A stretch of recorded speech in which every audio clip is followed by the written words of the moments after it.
ഒരു കാര്യം കൂടി പറയാം. ഈ 3 സീറ്റിലും നിഷ്പ്രയാസം BJPയെ തോൽപ്പിക്കാൻ കഴിയുമായിരുന്നു. ഇടതുപക്ഷ ജനാധിപത്യ മുന്നണിയും UDF-ഉം അതിന് വേറെ ഒരു പ്രത്യാഘാതവും കേരളത്തിലെ തെരഞ്ഞെടുപ്പിൽ ഉണ്ടാക്കാത്ത വിധം സ്ഥാനാർത്ഥി നിർണയത്തിൽ സഹകരണം ഉണ്ടായിരുന്നെങ്കിൽ ഈ 3 സീറ്റിലും BJP തോൽക്കുമായിരുന്നു. ഞാൻ വെല്ലുവിളിക്കുകയാണ്. ഒരു കാരണമുണ്ടല്ലോ, സതീശനെയും ഗോവിന്ദ മാസ്റ്ററെയും അല്ലെങ്കിൽ പിണറായിയെയും വെല്ലുവിളിക്കുകയാണ്. നിങ്ങൾ അങ്ങനെ ഇവർക്ക് 0 വട്ടപൂജ്യത്തിൽ നിർത്താൻ കഴിയുമായിരുന്നു. അപ്പൊ ഒന്നും നഷ്ടപ്പെടാതെ ഈ BJPക്കോ ഇപ്പൊ കിട്ടിയ സീറ്റ്, ഇതിന്റെ പേരിൽ കേരളത്തിൽ ഒരു തരംഗവും ആർക്കും അനുകൂലമോ എതിരായിട്ടോ ഉണ്ടാവില്ലായിരുന്നു. ആകെ ചെയ്യേണ്ടിയിരുന്നത് തെരഞ്ഞെടുപ്പിന് നിർത്തുന്ന സ്ഥാനാർത്ഥികൾ തമ്മിൽ ഒരു പരസ്പര ധാരണ ഉണ്ടായിരുന്നെങ്കിൽ ആനമുട്ടയായതിന് കേരളത്തിലെ BJP വികസനം. ഇത് മലയാളികൾ മനസ്സിലാക്കണം. കാരണം ഈ രാഷ്ട്രീയ നേതൃത്വങ്ങളുടെ കള്ളക്കളിയും BJP വിരുദ്ധത പറയുന്ന പാർട്ടികളുടെ കള്ളക്കളിയും നിങ്ങൾ മനസ്സിലാക്കണം. അല്ല, അവിടെയാണ് സാർ ഈ ബംഗാളിലെ വോട്ട് താങ്കൾ ശ്രദ്ധിച്ചു എന്ന് അറിഞ്ഞുകൊണ്ട്, ബംഗാളിലെ എനിക്ക് കിട്ടിയ ഏറ്റവും വലിയ സർപ്രൈസ്, എൻ്റെ ഒരു ജൂനിയർ കൊലീഗ് എന്നെ വിളിച്ചിട്ട് പറഞ്ഞു, എനിക്ക് കേരളത്തിലേക്ക് മാറണം, ഇവിടെ ജീവിക്കണ്ട. ഞാൻ വിളിച്ചു, എന്താണ് പ്രശ്നം? എൻ്റെ അച്ഛൻ ഒരു കരകളഞ്ഞ സഖാവായിരുന്നു, അദ്ദേഹം മരിച്ചുപോയി. അദ്ദേഹത്തിൻ്റെ സുഹൃത്തുക്കളും പാർട്ടിക്കാരും ഈ പ്രാവശ്യം TMCയെ തോൽപ്പിക്കാൻ വേണ്ടി BJPക്ക് വോട്ട് ചെയ്തു. ഇത് എനിക്ക് സഹിക്കാൻ കഴിയുന്നില്ല എന്ന് പറഞ്ഞു. എന്റെ അച്ഛൻ ഒരിക്കലും അത് ജീവിതത്തിലായിരുന്നു എന്ന് പറഞ്ഞു. അങ്ങനെയാണോ ബംഗാളിൽ? ഞാൻ സൂക്ഷ്മമായി ബംഗാളിൽ താങ്കൾക്ക് കിട്ടുന്ന റിപ്പോർട്ട് അങ്ങനെയാണോ? ഇടതുപക്ഷ വോട്ടുകൾ ഇപ്പോഴും BJPയിൽ തന്നെയാണ് പോയി നിൽക്കുന്നത്. അതുകൊണ്ട് തന്നെയാണ് പറഞ്ഞു, ബംഗാളിലെ എന്റെ ഒരു സുഹൃത്ത് പറഞ്ഞു, ഇപ്പോൾ റാം, അത് കഴിഞ്ഞിട്ട് ബാം അത് കഴിഞ്ഞ തെരഞ്ഞെടുപ്പിൽ പറഞ്ഞതാണ്. ഇത്തവണ തെരഞ്ഞെടുപ്പിൽ അതവര് ശരിക്കും ഇംപ്ലിമെന്റ് ചെയ്തു. പിന്നെ മാത്രമല്ല, ഈ തവണ TMCക്കെതിരെ ഒരു കുറച്ചുകൂടെ വർദ്ധിച്ച ഒരു ആന്റി ഇൻകംബൻസി ഉണ്ടായിരുന്നു. അതിന്റെ കാരണം ഞാൻ കേട്ടത്, എൻ്റെ ഒരു സുഹൃത്ത് പറഞ്ഞ പോലെ, നേരത്തെ CPM ഉള്ളപ്പോൾ എന്തെങ്കിലും നടത്തണമെന്നുണ്ടെങ്കിൽ അലിമുദ്ദീൻ സ്ട്രീറ്റിൽ പോയി അത് സെർച്ച് ചെയ്ത് പൈസ കൊടുത്താൽ മതി. TMCയുടെ കാര്യം വന്നപ്പോൾ അത് ലോക്കൽ യൂണിറ്റ് മുതൽ മേളിൽ വരെ ആർക്കൊക്കെ എവിടെയൊക്കെ പോയി സംസാരിക്കണമെന്ന്, എവിടെയൊക്കെ പൈസ കൊടുക്കണം ആർക്കും അറിഞ്ഞുകൂടാ. അങ്ങനെ അതൊരു ചരിത്രപരമായ, അതെ എനിക്ക് മനസ്സിലായ കാര്യം, CPM-ലെ BJP കേഡറും ഹിന്ദു കാഡർമാരും വോട്ടേഴ്സും കൂട്ടമായി ജില്ലാതല സെക്രട്ടറി മുതൽ ഹാൽഡിയ പാർട്ടി സെക്രട്ടറി മുതൽ BJPയിലേക്ക് കഴിഞ്ഞ, അത് പഴയ ചരിത്രമാണ്. ഇപ്പൊ പറയുന്നതിൽ അർത്ഥമില്ല. 2, കുറച്ച് മുസ്ലിങ്ങൾ വടക്കൻ മലബാറിലും വടക്കൻ ബംഗാളിലും മറ്റും CPM-ന്റെ അവശേഷിക്കുകയും തെക്കൻ ബംഗാളിലും നഗരപ്രദേശത്തും. ഇത്തവണ അതിന് എന്ത് സംഭവിച്ചു എന്ന് എനിക്ക് മറിഞ്ഞുകൂടാ. പക്ഷെ ഒരു കാര്യം കൂടി നമ്മൾ മറക്കണം, CPM ഇന്ന് അത്ര വലിയ ഫാക്ടർ അല്ല. ആകെ വോട്ടിൽ 6% താഴെ വോട്ടാണ് അതിന്. എനിക്ക് തോന്നുന്നു ഇത്തവണ ഞാൻ ശ്രദ്ധിച്ചില്ല, 6-5% വോട്ടില്ല. എന്നാൽ താങ്കൾ ഇഷ്ടപ്പെട്ടാലും ഇഷ്ടപ്പെട്ടില്ലെങ്കിലും അത് കോൺഗ്രസിന്റെ പങ്കും വളരെ വലുതാണ്. ഈ BJPയുടെ വിജയത്തിൽ വളരെ വലുതാണ്, സംശയമില്ല. കാരണം ഞാൻ മനസ്സിലാക്കിയത്, ഒരു 70 സീറ്റുകളിലെങ്കിലും രാഹുൽ ഗാന്ധിയും മമതയും തമ്മിൽ ഒരു അലിഖിത ധാരണയുണ്ടായിരുന്നെങ്കിൽ ഇത്തവണ BJPയുടെ ഇതൊരു തെരഞ്ഞെടുപ്പ് വിജയമായി ഞാൻ അംഗീകരിക്കുന്നില്ല. ഇത് ഒരു കൃത്രിമത്തിൽ കൂടി ഒരു റിഗ്ഡ് വോട്ടർ ലിസ്റ്റ് മുതൽ റിഗ് ചെയ്ത ഒരു ഓക്യുപ്പൈഡ് സംസ്ഥാനത്തിന്റെ, അതായത് ഒരു ഉപരോധം ഏർപ്പെടുത്തിയ ഒരു സംസ്ഥാനത്തിലെ തെരഞ്ഞെടുപ്പ് ജയിച്ചതാണ് BJP. എന്നാൽ പോലും ഇത്തരത്തിലുള്ള ഒരു ധാരണയുണ്ടായിരുന്നെങ്കിൽ അവിടെ BJPയെ തടഞ്ഞു നിർത്താൻ കഴിയുമായിരുന്നു. അതുകൊണ്ട് കോൺഗ്രസിന്റെയും CPM-ന്റെയും ഈ മൂക്ക് മുറിച്ച് മുഖം നന്നാക്കാൻ ഉള്ള ഈ ശ്രമം, ഞാൻ TMC വലിയ പുരോഗമന പാർട്ടിയാണെന്നോ ഒന്നും പറയുന്നില്ല. അവര് ഗുണ്ടകളുടെയും അതിക്രമത്തിന്റെയും അഴിമതിയുടെയും ഒക്കെ പാർട്ടിയാണ്. പക്ഷെ ഒരു കാര്യമുണ്ട്, ഫാസിസം ഭരിക്കുന്ന രാജ്യത്ത് അഴിമതിയും കുടുംബ വാഴ്ചയും താരതമ്യേന ലെസർ ഈവിൾ ആണ്. അത്രത്തോളമുള്ള ജനാധിപത്യം നിങ്ങൾക്ക് ഉണ്ടാവണം. ഫാസിസം ഭരിക്കുന്ന സ്ഥലത്ത് പിന്നെ കുടുംബാധിപത്യമാണ് രാഹുൽ ഗാന്ധിയുടേത്, അല്ലെങ്കിൽ മമതയുടെ മുഴുവൻ അഴിമതിയാണെന്ന് ഒരു ഇടതുപക്ഷ പാർട്ടി പറയുക എന്നാൽ അത് ഇന്നത്തെ മൂർത്ത സാഹചര്യങ്ങളുടെ മൂർത്ത വിമർശനത്തിൽ നിന്ന് ഒഴിഞ്ഞു മാറുകയും മുഖ്യ ശത്രുവിനെ കണ്ടെത്തുന്നതിൽ പരാജയപ്പെടുകയുമാണ് ചെയ്യുന്നത്. അത് കോൺഗ്രസിനും CPM-നും സംഭവിക്കുകയാണ്. അതാണ് സർ, അതാണ് സീതാറാമനെ പോലുള്ളവർ തിരുത്താൻ ശ്രമിച്ചത്. പക്ഷെ അദ്ദേഹം ഇല്ല. സീതാറാമിന് കഴിയുമായിരുന്നില്ല. സീതാറാം ഉണ്ടായിരുന്നെങ്കിൽ കോൺഗ്രസിൽ സ്വാധീനമുണ്ടായിരുന്നു, സീതാറാമിന് CPM-ൽ സ്വാധീനമുണ്ടായിരുന്നില്ല. അതായിരുന്നു ദുരന്തം. CPM-ന്റെ നയങ്ങൾ മാറ്റിയെടുക്കാൻ സീതാറാം യെച്ചൂരിക്ക് സഖാവിന് കഴിഞ്ഞിരുന്നില്ല. കോൺഗ്രസിന്റെ നയങ്ങൾ മാറ്റുന്നതിനും നമ്മുടെ ഇന്ത്യ സർക്കാർ ഇന്ത്യ ഐക്യമുന്നണി ഉണ്ടാക്കുന്നതിന് അദ്ദേഹത്തിന് കഴിഞ്ഞു. അതെപ്പോഴും അങ്ങനെയാണ്. സുർജീത്തിന് കഴിഞ്ഞിരുന്നു. സുർജീത്തിന്റെ സ്വാധീനം ഇന്ദിരാഗാന്ധിയുടെ ആയിരുന്നു, അല്ലാതെ അച്യുതാനന്ദന്റെ മേലോ ഈ പ്രകാശ് കാരട്ടിന്റെ മേലോ ഒരു സ്വാധീനവും ഉണ്ടായിരുന്നില്ല സുർജീത്തിനും. അല്ലെങ്കിൽ എന്തിനു പറയുന്നു, നമ്മുടെ ജ്യോതി ബാസുവിനെ ഇന്ത്യൻ പ്രധാനമന്ത്രിയാക്കാമെന്ന് പറഞ്ഞപ്പോൾ കേരള ഘടകം VS അച്യുതാനന്ദന്റെ നേതൃത്വത്തിലല്ലേ തടഞ്ഞത്?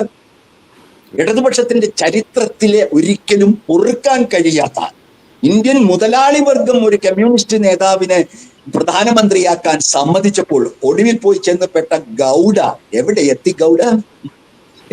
ഗൗഡ അപ്പോൾ ഇത് കമ്മ്യൂണിസ്റ്റ് പാർട്ടിയുടെ ചരിത്രത്തിൽ ഒരിക്കലും മറക്കാൻ പാടില്ലാത്ത ഹിസ്റ്റോറിക്കൽ അബദ്ധങ്ങൾ, ഹിമാലയൻ അബദ്ധങ്ങളാണ്. ഇനി അതിന്റെ കാര്യമൊന്നുമില്ല, എവിടെയും അധികാരത്തിലില്ല CPI. ഇനി നമ്മൾ CPM-ന് താങ്കൾ കാണിക്കുന്ന താല്പര്യം പോലും എനിക്ക് ഡിസ്പ്രപ്പോർഷനേറ്റ് ആയിട്ട് തോന്നുന്നു. കാരണം അവർക്ക് അങ്ങനെ ഇന്ത്യൻ രാഷ്ട്രീയത്തെ സ്വാധീനിക്കാനുള്ള സ്വാധീന ശക്തി ഇല്ലതാണ്. അതാണ് ഇതിന്റെ ഒരു നമ്മൾ ഇതൊക്കെ പറഞ്ഞുകൊണ്ടിരുന്നത്. ഇതാണ് കേരളം മാത്രമാണ് ഉള്ളത്. ഞാൻ ഇവിടുന്നും പലരും കേട്ടിട്ടുണ്ട്. അത് പോയി കഴിഞ്ഞാൽ അതിന് നമ്മൾ പറയേണ്ട കാര്യമേ ഇല്ലല്ലോ. രണ്ട് ബുദ്ധിജീവികളോ അല്ലെങ്കിൽ രണ്ട് പത്രം പ്രവർത്തകർ ഇരുന്ന് ഇന്ത്യയിൽ എവിടെയും CPM ഇല്ല എന്ന് വീണ്ടും വീണ്ടും ആവർത്തിക്കുന്നത് നമ്മളുടെ എന്തോ കുഴപ്പമാണ്, അല്ലാതെ കേരളത്തിലെ ജനങ്ങൾക്ക്. അതുകൊണ്ട് ദേശീയ രാഷ്ട്രീയത്തിൽ അവരുടെ സ്ഥാനം പൂജ്യത്തിലേക്ക് മാറി എന്നുള്ളതാണ്.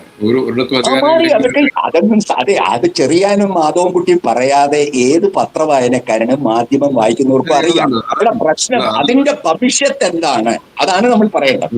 അങ്ങനെ CPM കേരളത്തിൽ ഇല്ലാതായാൽ എന്തുണ്ടാവും എന്നാണ് ചെറിയാനും മാധവൻകുട്ടിയും പറയുന്നത്. അത് താങ്കളുടെ അഭിപ്രായം എന്താണ് അതിനെപ്പറ്റി? ഇത് ബംഗാളിലെ പോലെ അവര് BJP-യിലേക്ക് ഏറ്റവും വലിയ കേരളത്തിലെ ഹിന്ദു പാർട്ടിയായ CPM-ൽ നിന്ന് ഒഴുക്കുണ്ടാകുമോ എന്നുള്ളൊരു ചോദ്യമാണ് അവിടെ നിൽക്കുന്നത്. ആ ചോദ്യം താങ്കൾ എങ്ങനെയാണ് വിലയിരുത്തുന്നത്?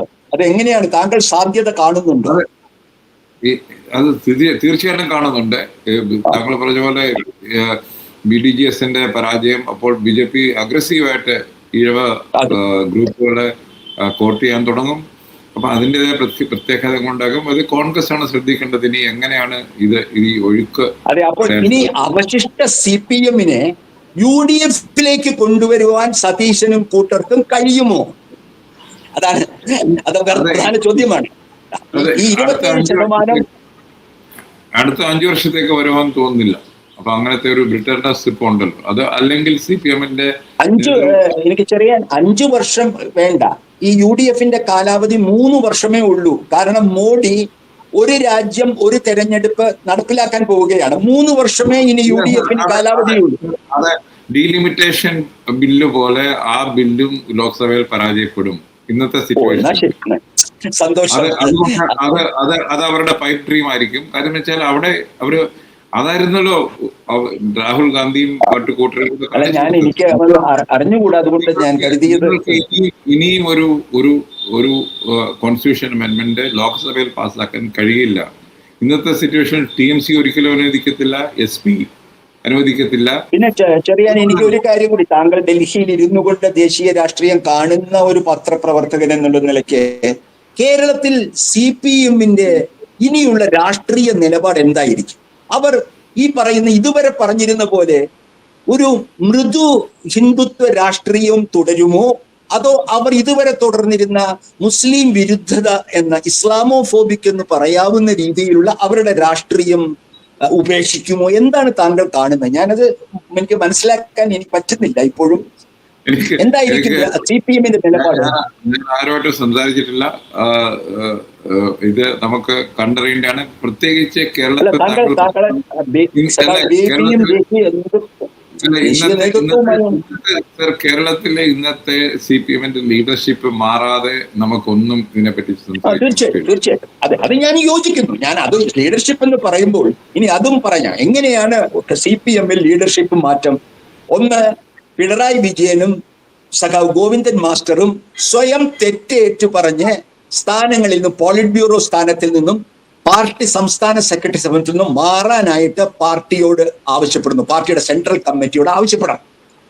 അത് സെൻട്രൽ കമ്മിറ്റി അംഗീകരിക്കണം. എന്നിട്ട് പാർട്ടി കേരള ഘടകത്തിന്റെ ചുമതല ഒരു അഡ്ഹോക്ക് പാർട്ടി കമ്മിറ്റിയെ ഏൽപ്പിക്കണം. ഇനിയിപ്പോ കേരളത്തിലെ മാധ്യമങ്ങൾക്ക് അറിയാത്ത രീതിയാണ് ആര് രാജിവെക്കണം, എവിടെ നിന്ന് രാജിവെക്കണം എന്നൊക്കെ ചോദിക്കും. അത് പാർട്ടിക്കകത്ത് ഇത് നടപ്പിലാക്കണമെങ്കിൽ ആദ്യം ചെയ്യേണ്ടത് പിണറായി വിജയൻ പോളിറ്റ് ബ്യൂറോ സ്ഥാനത്ത് നിന്നും, ഗോവിന്ദൻ പോളിറ്റ് ബ്യൂറോ സ്ഥാനത്ത് നിന്നും, സംസ്ഥാന സെക്രട്ടറി സ്ഥാനത്ത് നിന്നും ഈ പരാജയത്തിന്റെ ഉത്തരവാദിത്വം എടുത്തുകൊണ്ട് അവരുടെ പാർട്ടി സെൻട്രൽ കമ്മിറ്റിയിൽ, അടുത്ത സെൻട്രൽ കമ്മിറ്റിയിൽ ഞങ്ങൾ സ്ഥാനമൊഴിയുന്നു, ഞങ്ങൾ ഇതിന് ഉത്തരവാദികളാണ്, സ്വയം വിമർശനം നടത്തുകയാണെന്ന് പറയുക. അതിനുശേഷം ആ സെൻട്രൽ കമ്മിറ്റി ഒരു അഡ്ഹോക്ക് കമ്മിറ്റി, ഇവർക്ക് പകരം ഒരു അഡ്ഹോക്ക് കമ്മിറ്റി ഒരു പ്ലീനത്തിനോ അല്ലെങ്കിൽ അവരുടെ പാർട്ടി കോൺഗ്രസിനോ വരെ നടത്താനായിട്ട് ആ ചുമതല ഏൽപ്പിക്കുക. ഇതാണ് എനിക്ക് അറിയാവുന്ന രാഷ്ട്രീയം വെച്ച് ചെയ്യാവുന്ന കാര്യം. അല്ലാത്ത തീർമാനങ്ങൾ കൊണ്ട് കാര്യമില്ല. രാജിവെക്കണം, രാജിവെച്ചു, മുഖ്യമന്ത്രി സ്ഥാനം രാജിവെച്ചു, അതല്ലല്ലോ പ്രധാനം. കമ്മ്യൂണിസ്റ്റ് മാർക്സിസ്റ്റ് പാർട്ടിയുടെ നയം മാറണമെങ്കിൽ, തിരുത്തണമെങ്കിൽ ഈ നേതൃത്വം പുറത്തു പോകണം. ആ പുറത്തു പോകാൻ അവർ രാജിവെച്ച് അതിനുള്ള ആന്തരികമായ പ്രഷർ അവരിൽ ഉണ്ടാകാൻ സാധ്യതയുണ്ടോ? അത് എനിക്കറിഞ്ഞൂടാ. താങ്കൾക്ക്? എനിക്കറിയില്ല സാർ, എനിക്ക് ചെറിയാൻ അറിയില്ല. ഒന്നാമത്തെ കാര്യം, ഞാൻ CPM-ഉമായിട്ട് ഒരു തരത്തിലുള്ള ഒരു സൗഹൃദ ബന്ധം പോലും, അവരെന്നെ ഒരു സുഹൃത്തായി കാണുന്ന അവസ്ഥ പോലും ഉണ്ടോ എന്ന് എനിക്കറിയില്ല. അപ്പൊ അതുകൊണ്ട് എനിക്ക് അവരുടെ പക്ഷെ ഒരു കാര്യം എനിക്കറിയാം, എന്നെ പോലെ ചിന്തിക്കുന്ന ആയിരക്കണക്കിന് പാർട്ടി അണികളും സഖാക്കളും പാർട്ടി ഉത്തരവാദിത്വം വഹിക്കുന്നവരും സർക്കാർ തലത്തിൽ ഉത്തരവാദിത്വം വഹിക്കുന്നവരും ഭരണതലത്തിൽ ഉണ്ട്, ഉറപ്പിച്ചു പറയും. അതുകൊണ്ടാണ് ഈ തോൽവി ഉണ്ടായിട്ടുള്ളത്. അതായത് ചെങ്കൊടി പിടിച്ച് പോളിംഗ് ഏജന്റായി CPM-ന് ഇരുന്നതിന് ശേഷം കൈപ്പത്തിക്ക് വോട്ട് ചെയ്യുന്ന കമ്മ്യൂണിസ്റ്റുകാർ ആദ്യമായി മലബാർ ഭാഗത്ത് ഉണ്ടായിട്ടുണ്ട്. ഇത് മനസ്സിലാക്കാൻ ഒരു ശാസ്ത്രീയ മാർക്സിസം ലെനിനിസവും ഒന്നും വേണ്ട. അത് മനസ്സിലാക്കുന്ന ആളുകളാണ്. അത് മനസ്സിലാക്കി ഇന്നത്തെ നേതൃത്വം ആക്റ്റീവോ എന്നുള്ളതാണ് നമ്മൾ നോക്കേണ്ടത്. അത് നമുക്ക് പറയാൻ പറ്റില്ല. ഇപ്പൊ എന്താണ് കാര്യം? പിണറായി വിജയന്റെ പ്രധാന പ്രശ്നം എന്തായിരുന്നു? ഏകാധിപത്യ പ്രവണത, അല്ലെ? അദ്ദേഹത്തിന്റെ മുഖ്യ കാരണം എന്തായിരുന്നു? ഉദാഹരണത്തിന് ആശാ വർക്കേഴ്സ്. ഒരു കാര്യം ഞാൻ വളരെ ചെറുപ്പത്തിൽ, ഇവിടെ മാധ്യമപ്രവർത്തകർ വേണ്ടത്ര ചർച്ച ചെയ്യുന്നില്ല. ഈ തെരഞ്ഞെടുപ്പ് UDF-ന് അനുകൂലമാക്കിയതിൽ ഒരു പ്രധാന പങ്ക് വഹിച്ചത് ആശാ സ്ത്രീകളെ വെയിലത്തിട്ടും ദിവസങ്ങളോളം വെയിലത്തിട്ടപ്പോൾ കേരളത്തിലെ ഇടതുപക്ഷ കുടുംബങ്ങളിലെ സ്ത്രീകൾക്കുണ്ടായ മനോവേദനയാണ് കുഞ്ഞികൃഷ്ണനും ഗോവിന്ദനും ഒക്കെയുള്ള വോട്ടായി മലബാറിൽ മാറിയത്. ഇത് മനസ്സിലാക്കാൻ ഒരു കമ്മ്യൂണിസ്റ്റ് പാർട്ടിക്ക് കഴിയില്ലെങ്കിൽ അത് കമ്മ്യൂണിസ്റ്റ് പാർട്ടി അല്ല. വിശപ്പറിയാൻ കഴിയാത്ത ഒരു കമ്മ്യൂണിസ്റ്റ് പാർട്ടിക്ക്, ദാരിദ്ര്യം അറിയാൻ കഴിയാത്ത ഒരു പാർട്ടിക്ക്, ന്യായമായ അവകാശങ്ങൾ തിരിച്ചറിയാൻ കഴിയാത്ത ഒരു പാർട്ടിക്ക് തിരുത്താൻ വിഷമമാണ്. പ്രത്യേകിച്ച് പറയുന്ന പിണറായി വിജയന്റെ പോലെയുള്ള ഒരു തനിക്ക് ചുറ്റുമുള്ള കുറച്ച് മണ്ടൻ സ്തുതിപാഠകർ ഈ മാർക്കറ്റിംഗിൽ കൂടി തന്റെ പ്രതിച്ഛായ വർദ്ധിപ്പിച്ച് ജയിക്കാൻ കഴിയുമെന്ന് പറഞ്ഞു പഠിപ്പിച്ച് സ്വന്തം പാർട്ടി അണികളിൽ നിന്ന് വിശ്വാസം അർപ്പിക്കാതെ, നേതൃത്വത്തെ അർപ്പിക്കാതെ, ഈ സർക്കാരാണ് സർവസ്വവും എന്ന മട്ടിൽ എല്ലാവരും വെള്ളക്കാറിൽ പോകുമ്പോൾ ഞാൻ ദേശരാഷ്ട്രത്തിന്റെ പ്രതിനിധിയായ കറുത്ത കാറിൽ പോകണം. താങ്കൾ അതൊക്കെ അത്ഭുതകരമാണ് ഇവിടുത്തെ കാര്യങ്ങൾ. എല്ലാ മന്ത്രിമാർക്കും, മുഖ്യമന്ത്രിക്കും, കരുണാകരനും, ആന്റണിക്കും, ഉമ്മൻചാണ്ടിയും ഒക്കെ വെളുത്ത കാറായി. അപ്പോൾ എല്ലാ മന്ത്രിമാർക്കും വെള്ളക്കാറാണെങ്കിൽ എനിക്ക് കടുത്ത കാർണിവൽ.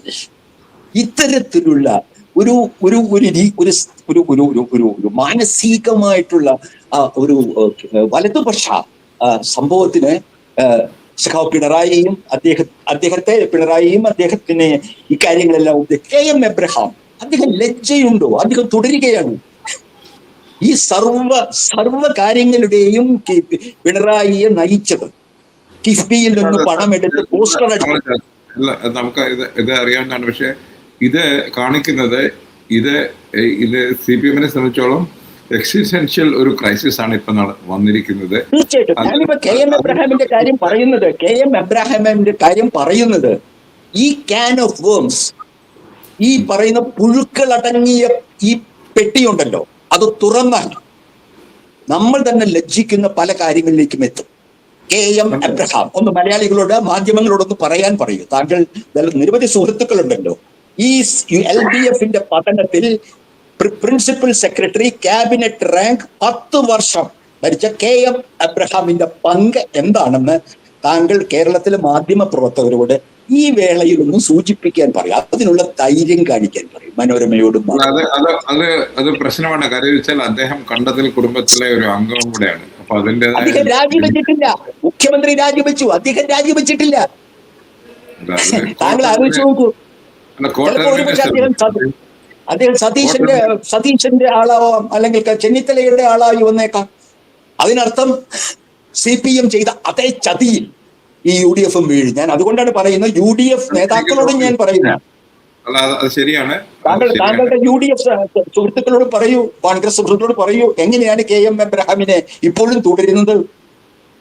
ചോദിക്കൂ, ചെന്നിത്തലയോട് ചോദിക്കൂ, KC വേണുഗോപാലിനോട് ചോദിക്കൂ. അതൊന്നും കാര്യമില്ല. നാട്ടുകാരുടെ പണമെടുത്ത് സർവൈവൽ ഒന്നും പറയാൻ പറ്റില്ല. നാട്ടുകാരുടെ പണമെടുത്ത് തിരിച്ചടക്കേണ്ട പൈസ എടുത്ത് പോസ്റ്റർ അടിച്ചിട്ടുണ്ടെങ്കിൽ, CPM-ന് പോസ്റ്റർ അടിച്ചിട്ടുണ്ടെങ്കിൽ, കേരള ഖജനാവിൽ നിന്ന് പണമെടുത്ത CPM-ന് പോസ്റ്റർ അടിച്ചിട്ടുണ്ടെങ്കിൽ, അത് കിഫ്ബിയുടെ പണം ഉപയോഗിച്ചിട്ടുണ്ടെങ്കിൽ KM എബ്രഹാമിനെ അതിവേഗം ഇറങ്ങാനായിട്ട് പറയാനുള്ള ഉത്തരവാദിത്തം UDF-നുണ്ട്. അതെ, അത് ശരിയാണ്, തീർച്ചയായിട്ടും ഉണ്ട്. 48 കോടി ഓൺലൈനിൽ ഞാൻ കണ്ടു. നമ്മുടെ ഗൂഗിൾ അവരുടെയൊക്കെ സ്റ്റേറ്റ്മെന്റ് ഉണ്ട്. 48 കോടി കിഫ്ബിയിൽ നിന്നും അവർക്ക് അഡ്വർടൈസ്മെന്റ് കിട്ടിയിട്ടുണ്ട് ഈ 90 ദിവസം. അപ്പൊ അത് സർക്കാരിന്റെ നേട്ടമായിരുന്നോ CPM-ന്റെ അഡ്വർടൈസ്മെന്റ്? രണ്ട് കാര്യങ്ങൾ കൂടി ഒന്ന് താങ്കളുടെ ശ്രദ്ധയിൽ. ഈ CPM-നെ കുറിച്ച് സംസാരിക്കുമ്പോൾ CPM-ൽ നിന്ന് ഇറങ്ങിപ്പോന്ന 3 പേർ പ്രധാന നേതാക്കന്മാർ ഇപ്പോഴുണ്ട്. അത് മറക്കണ്ട.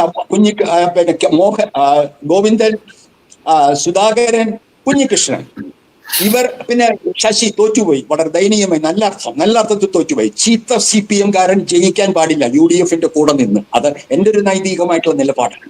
അപ്പൊ അതുകൊണ്ട് ശശി തോറ്റു, ദയനീയമായി തോറ്റു. അപ്പോൾ ഇവരെന്ത് ചെയ്യുന്നു?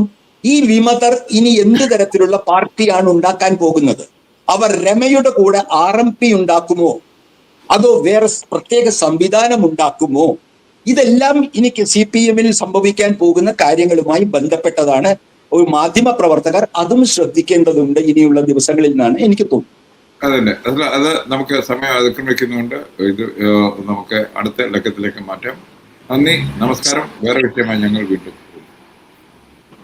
Thank you sir. Thank you.